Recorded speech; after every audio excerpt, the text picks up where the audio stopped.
go ahead and jump in now that we've gotten through the comments and all of that, because I do want to talk about the 3 ways that new coaches become popular and paid. And as I was thinking about this topic, the first thing that came to mind was, you can't sit with us.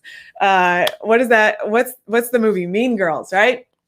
So that is the first thing that came to mind when I was thinking about this topic, because popularity is one of those things that is, gosh, I feel like ever since we were younger, like there's something in you that has wanted to be accepted and liked and popular, right? Being popular means that you are accepted and liked by a lot of people or by the majority of people. So when you think of like the popular kids in school, of which I was not, I've been a nerd all of my life.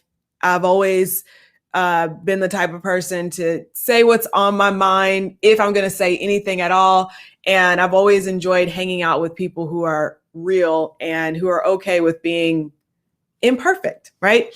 And so I was never one of the popular people. I was also not really into sports. Like a lot of times sports puts you on that pedestal where people see you every week, week in, week out. And, you become a popular kid by being in sports. I wasn't great at sports. I tried out for the volleyball team and I got the position of team manager. I was like, the coach was like, you did a really great job and we really want you to be a part of this team. We're wondering if you would be okay with being the team manager. And I was like, so team manager, like, do I get to play? And she's like, well, no, but you get to be a part of the team. And I was just like, that's okay. I'm good. And I ended up being on the yearbook staff instead, which was perfect for me, for my personality, for my skills and my talents, and led me into what I do now, which is, creating content. And so it's no secret that many people want to be liked. So when we were younger, it was much more okay to kind of put it out there. Like we wanted to be popular. We wanted to be around the popular kids. We wanted to be part of the popular group. And even if you said you didn't want to, there was something deep down inside of you that kind of wanted to be popular, right? Like we all want to be liked. It's just natural, right? Even for the person who says, I don't want to be liked, and they go the complete opposite direction, they still are being liked in their opposite direction group. Like if you think of, in high school, like the kids who were like goth and they're like, we're the complete opposite of popular. Well, like they all kind of liked each other in their group. Like you still want to be like, no one was like, don't talk to me at all. I just don't want to talk to anybody. Okay. So it's natural. My point there is that it's natural to want to be popular. However, what we're going to talk about today as how to become popular and paid as a coach is it could be 2 different things. Like you might want to be popular, and being popular might not necessarily cause you to be paid. All right. I'm going to say that again. Being popular might not necessarily cause you to be paid. How many of you remember the influencer a couple of years ago who was very, very popular? She had thousands and thousands and thousands of followers, and she came out with a t-shirt and no one bought it, right? It's natural to want to have that popularity, but popularity doesn't necessarily mean getting paid, okay?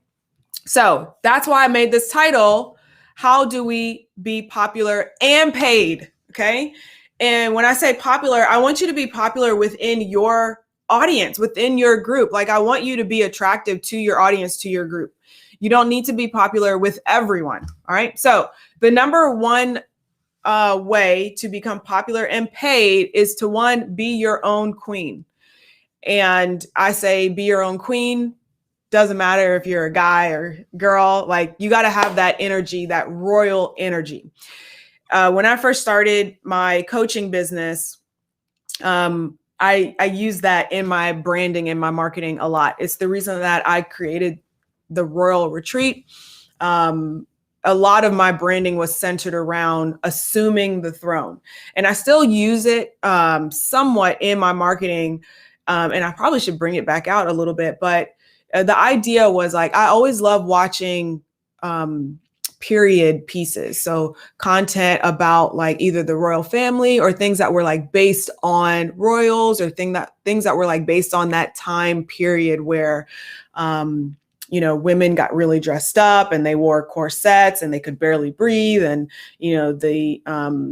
the people who became, kings and queens, often they were not quite ready. So they had to assume the throne. And so I like using that in my branding, in my marketing, because when it's time for you to step into your next level self, like your next level you, and it's time for you to be a leader in your audience, you're not necessarily going to be ready. You are going to have to assume the throne. And when I came to that realization for myself, that's when I determined, no one is going to knight me. No one is going to say, LaTisha, you're a leader. I had to say, I am a leader. I am assuming the throne.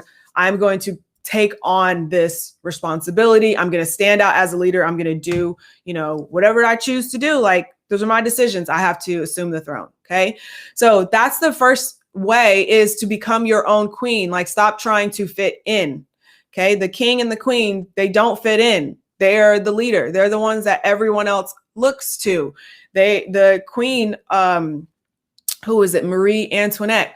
She started a lot of the different fashions. Like, you're not looking at other people to determine what you should do. You are starting your own trend. You are the trendsetter. You are the queen. You are the leader. You are the one that everyone else is looking to. So, and if we think about like in school, thinking about like the popular kids, a lot of times they were popular, but they weren't necessarily the trendsetter, right? The trendsetter was usually the person who was not necessarily popular. And so that's where I feel like a lot of business owners, like as we get older, we still want to kind of cling to that younger version of ourselves who wanted to fit in. But that younger version of yourself is not going to be the one that is the trendsetter, that is going to be the leader, that is going to have an audience of people looking towards you. Like, that's not going to be you. If you want to fit in, then you're not going to be a highly paid coach. Okay. You're going to fit in, you're going to blend in with everyone else. Okay. And what this means is that you really have to get confident in how you stand out. That means if, for example, you naturally don't like wearing makeup, don't feel like just because you see someone else wearing makeup every time they're on a live stream that you have to wear makeup. I stopped that a long time ago. I used to practically kill myself. I was like, anytime I get on a live stream, I have to have makeup on. And so I was like, I still don't like putting on makeup. I like having my makeup done because it comes out flawless and all I have to do is sit there. But I don't actually like, painting my face. Like, it seems like a lot of time for, the final look is good, but it's like, I'm not going to wear makeup every single day, every single minute of every single hour. And so when I decided to be confident in how I stand out, I'm like, well, I stand out by sometimes I don't have makeup on. And I also work out very often. I work out almost every single day. I finally have 2 rest days again now that we're post show today. So today I have 0 cardio, 0 gym workouts. I'm like back to a full Saturday rest day, which feels really good. But I work out often. Every time I work out, I sweat my hair out. My hair is natural. I have naturally curly hair. So when I sweat, it curls up. And like, I don't want to have to feel like I need to like look a certain way to bring my message forth. So you have to be confident in how you stand out. If that's the way you stand out, then that's the way you stand out. There's someone that I'm following, and she, I hadn't posted on Instagram for a while, and she recently started posting stuff again. And she was like, the reason I stopped posting was because I thought that I needed to, post this way or do this thing, and it got exhausting. And that happens for a lot of people. You will get exhausted, you will wear yourself out, and you won't bring your message forward if you feel like there's a certain way that you need to be. Are you guys still with me? I haven't seen any other yeses come in. Okay, great. Tina says, yes, I feel like curly hair pain. Yeah.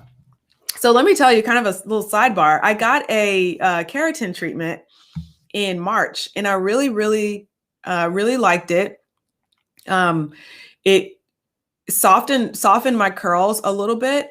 But what I discovered is that you actually have to get them like every couple of months. So now I'm not sure if I'm going to keep getting it, but it's basically like it coats your hair strand. So it's not like a relaxer that changes your curl pattern. It sits on top of your hair, and it's like strengthens it with keratin and makes it easier to manage. So I think once I get these micro links out, I'll just get another keratin treatment, because it's like it doesn't take as long to blow dry. I wear my hair straight because I have thin hair, and it's the curl pattern it goes like all sorts of ways. It's not like a normal, well, not normal, but it's not like a ringlet curl pattern, and it actually tangles and breaks. So that's the reason why I keep my hair straight most of the time. Okay, good. You guys are still here with me. Okay, good. Jamie says, I deleted my whole IG account because of the burnout. Yeah. So for a while, I thought that I had to post a certain way, and same thing. I stopped posting on the feed. I'm like, I like doing the stories, IG stories, but I was like, oh, the feed needs to look, this way, and it's got to do this thing. And it was just like, it's too much. There's so many stipulations that you put on yourself versus like no one else even cares. All they care about is the message. Oh, it does? Okay. Yeah, I need to keep an eye on that. I normally do protein treatments because my hair actually does better with protein versus deep conditioning. If I do deep conditioning, my hair breaks off. So protein treatments actually work better for me. I didn't know that the keratin changes your curl pattern. Take a look at that. Cami said, I've always stood out without trying. I used to hide because of that. Now I see the gift of being authentically me, and I like it. You're a great coach, by the way. Thank you, Cami. Cami, I hope you know that words of affirmation is my love language. So I truly appreciate you always giving me some words of affirmation. I do love that. Okay, great. Where were we? All right. So that's the first thing is 3 ways to become popular and paid. Is the first thing is be your own queen, right? Stop trying to fit in, get confident in how you stand out, and be okay with standing out. The moment that you stand out, people will pay attention, like they can see you because you're standing out versus blending in. Okay. All right. The second way, I was about to say the third, second way to become popular and paid is to be everywhere. How do you become popular? You become popular by being everywhere. Okay. Now remember, we're talking about popular and paid. So we're not just popular, but in this one, we're talking about how do you become popular? Well, you become popular by being everywhere. Like the reason that the sports players, right? Basketball players, football players, cheerleaders, the reason that they were popular is because you saw their faces over and over and over again. You saw their faces all the time at pep rallies, during the game, featured in, if you had a TV or like a news channel in the morning at your school, like you saw them over and over and over again. Why do you think Megan Thee Stallion is popular? You see her, like she's good at what she does, but you see her over and over and over again. There's some people right now who are on the come up, right, in the music industry, and you're starting to see them over and over and over again, like repetition.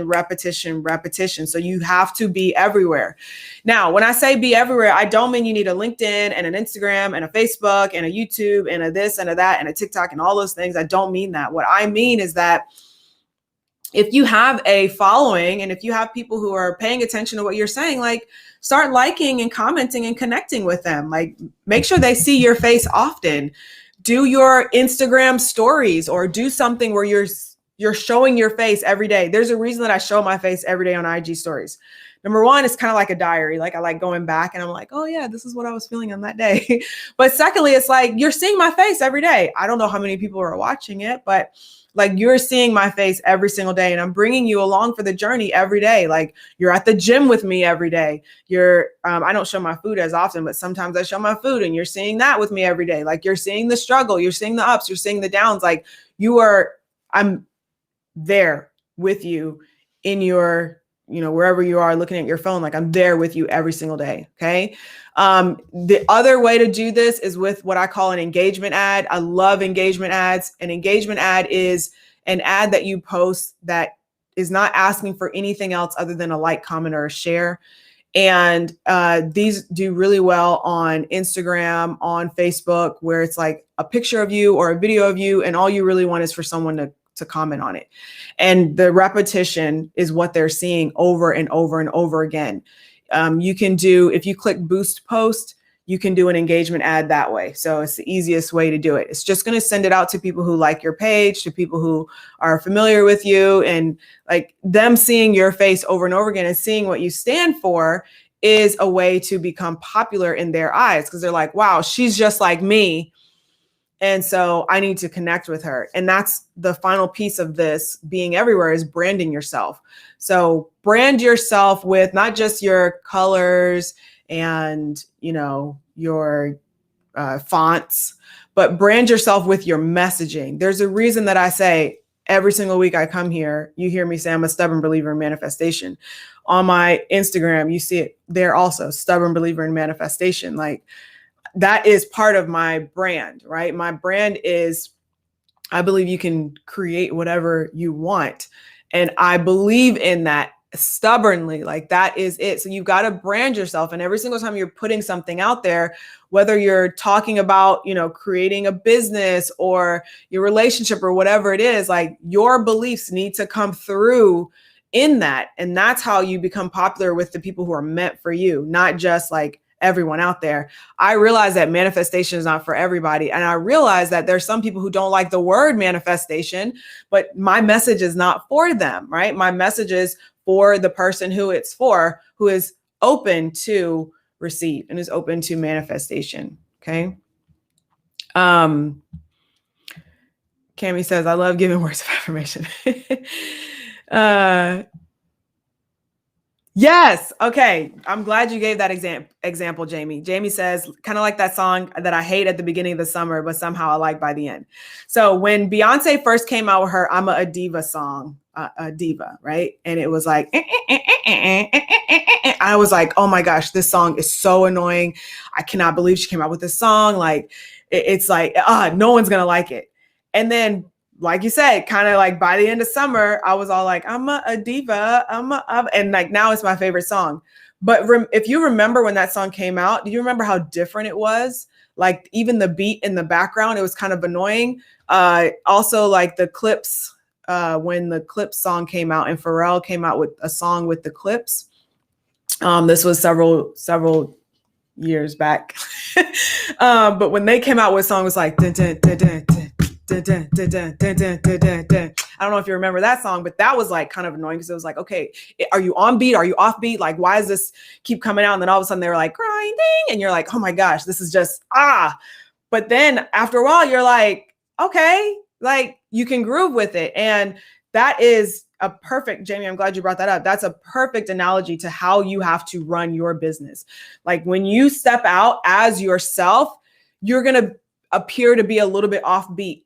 You're going to appear to be a little bit annoying, especially if you're constantly strong with your message and you're very specific on like, this is my message. And you're not for everyone. You're going to appear a little bit offbeat, but eventually that person who was initially triggered by you is going to ultimately be like, maybe she has something, like maybe there's a reason that I'm triggered by her. Let me listen. Like, it's kind of like that.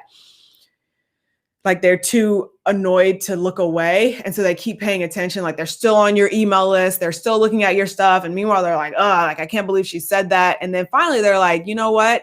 She has the confidence that I'm afraid to put out there.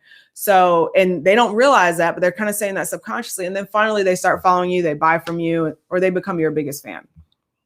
Okay. So that's the second one. One is to be your own queen and stop trying to fit in. And two is to be everywhere. So like, give that repetition so that people are seeing you all the time. And you can do that by, connecting with your audience, like, comment, share on their stuff, like go connect with the people that they follow and go like and comment and share. And, sometimes I do, I say this is kind of a cheap way to get engagement, is I'll go into the comments of another post and I'll just hit a heart. So that person gets a notification, right? So it'll say like so-and-so liked your post. So I'll just kind of give them a heart, like go through like, oh, okay.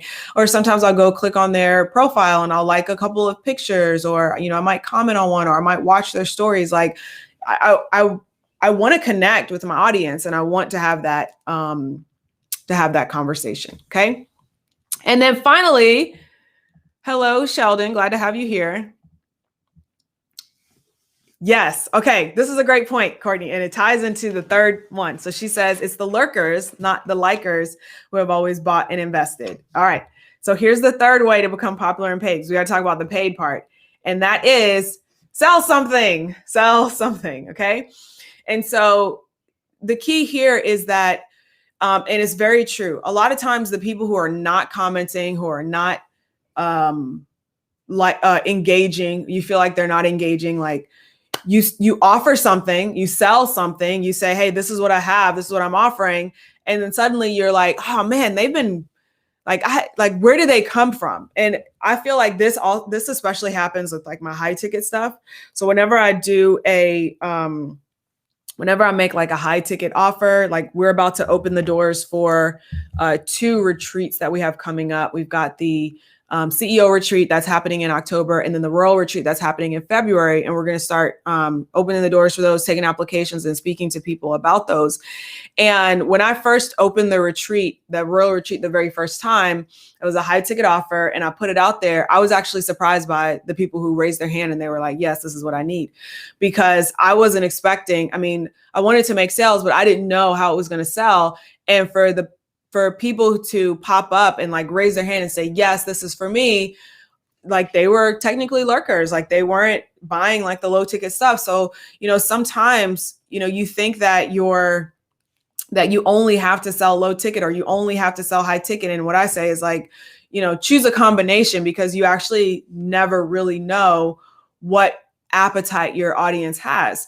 And so I say, start with a workshop, start with a mini course, choose your topic that you want to talk about, and then, take off with it. You can do a free workshop or a paid workshop.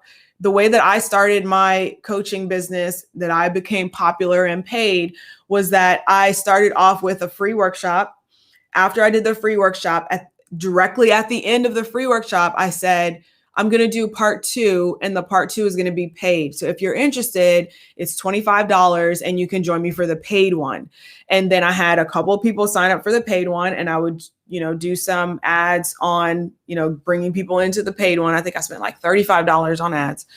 And then I would do the paid workshop, and then I would take both of those, the free workshop and the paid workshop, and I turned that into like a mini course. And then I was like, okay, what's my next topic? And I just kept doing that. Paid workshop, free workshop, paid workshop, free workshop. I was building my list. I was, making some money at the same time. And then I started turning those into mini courses. The package and profit course, which we'll be talking about on a live stream in a little bit, has generated several thousands of dollars. And it sells for anywhere from $27 to $127, depending on what coupon code you get. And that program started from me just doing a live stream series. I did a 4-part live stream series on how you can package up your services and start selling them for a profit. And I took those videos, I downloaded them, and I started selling them. And then after a while, I was like, okay, these need to be re-recorded. So I sat in my studio and I put the camera on, put a little bit of makeup on, and I re-recorded the content. And it's been selling ever since. So your way to become popular and paid is to stand firm and confident in how you stand out, to be everywhere, and then to make an offer. Like it's difficult. Like no one's going to walk up to you and be like, here's $5. Just FYI. Yes. Is Insta story the same as Instagram feed? No, the stories are the 15-second clips, stories that you can record. Yes. Be a queen, be everywhere, sell something. Oh, cool. Sheldon says, I just got back from my basic Psych workshop. I love workshops. I was supposed to do the advanced workshop in February, but I knew that I was starting my prep. And so I didn't want to, it's like all day long. And I have like such a tight schedule with like food and workouts that I knew it just wouldn't be smart to do that. But I think they're doing an advanced in Memphis in October, maybe. So I might go to that one. So hop in it. Jamie says, I need the confidence to just get out there and better clarity around what to offer. Confidence with getting out there comes from getting out there. It's kind of like, so when I was 15 years old, and I remember this distinctly, I had always felt self-conscious about my legs because people always told me I had stick legs. I have very long legs and a shorter torso in terms of like the distribution. And I was never confident about my legs. And I remember I was 15 years old and I was like in my little bed that had the little, it was like a day bed. You remember day beds? The day bed. And I remember I was like, I pulled my leg up and I was like looking at my legs and I was like, I have beautiful legs. And the minute I said that, I had 100% confidence from that moment on about my legs. And now I consider it to be one of my best features, even though when I was younger, I didn't like it and people always made fun of me for it. So sometimes getting the confidence, like wanting you get the confidence by getting out there.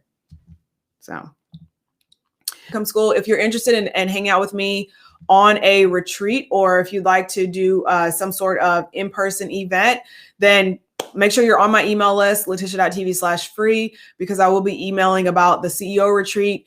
Even if the CEO retreat is not a good fit for you, if you're not doing six figures yet, the Royal Retreat is a perfect intro option. It is in Mexico. We have an amazing time at Playa del Carmen. We have a private car service that picks you up from the airport. We do so many things to raise your vibe and to put you in that place where you are assuming the throne and you're demanding more in your life based on what you'd like to manifest and what you'd like to bring into your reality. We do cover marketing, sales, all those other things as well. So more details will be coming around about that soon. Thank you so much for joining me.